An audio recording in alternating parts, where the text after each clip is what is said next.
In this video, I'm going to show you how to bury threads when you have been quilting and you would like to have the higher quality finished look of buried threads as opposed to the acceptable but more functional microstitching. You can check out a separate video on microstitching. First, you want to make sure that you have thread ends that are long enough to tie and bury. This does mean not using your automatic thread cutter when you're going to bury when you're quilting. The other thing you need to do is make sure that you have pulled your bobbin thread up to the top of your quilt sandwich. And you can see I just pulled on my needle thread and that little loop came up, and I can catch it with a needle, and there we go.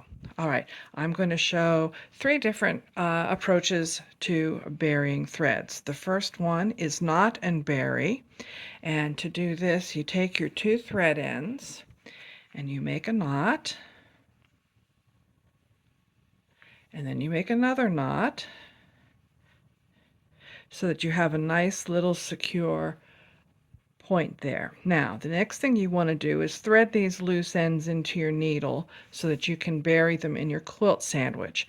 And for this kind of burying, I'm going to recommend there are two needles. One of them is the top loading needle, the other is the side loading needle. And you can see that the top loader has a little gap here at the top and the side loader has a little gap here at the side.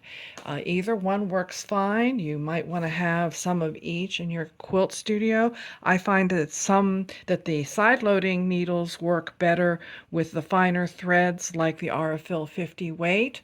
It's less likely to shred it. I find the top loader works a little better with heavier weights and with polyester threads, because you don't run the risk of the little arm on the side loader getting bent and catching on your quilt. For purposes of this video, I am going to use the side loading needle. And so I'm going to take the needle and I take my threads and I just slide both of them through that little hole on the side, and so that I have them caught in the needle.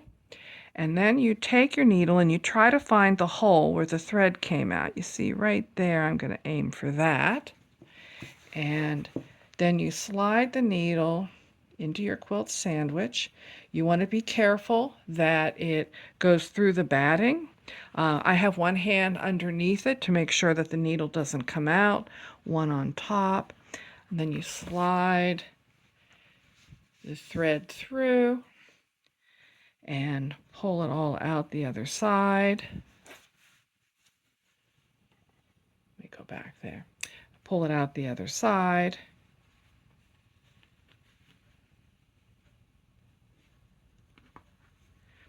And then you give the thread just a little bit of a tug to try to get that knot to fall in through the hole.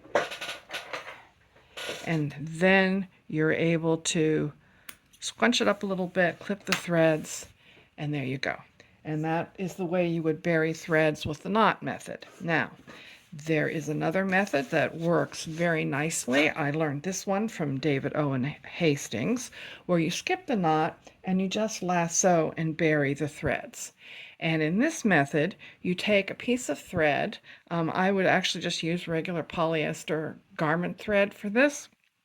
You put a loop in it, then you feed the loop through the eye of a regular sewing needle. And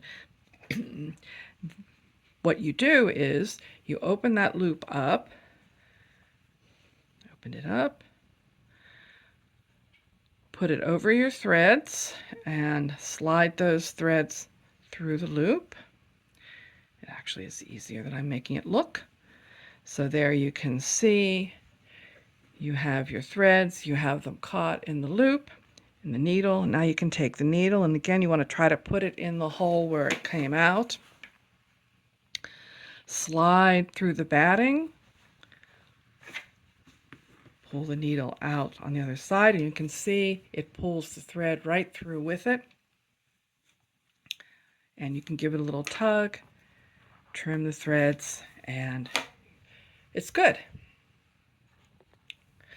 So the third method is also a lasso method, and here you use this nifty little needle that comes and it has a built-in loop. I will zoom in here so you can see that. See the loop there on the end of the thread. All right, and that loop will work just like the loop that we used in the other method. The difference being that it works a little better to take your quilting threads, give them a fold so that it's easier to slide them through the loop, and then you just do the same thing. You go back to the hole you came in, you run as close as you can along your stitching or someplace where it'll hold it tight, pull it through, give it a little tug, and trim. And there you go. That's how you bury threads.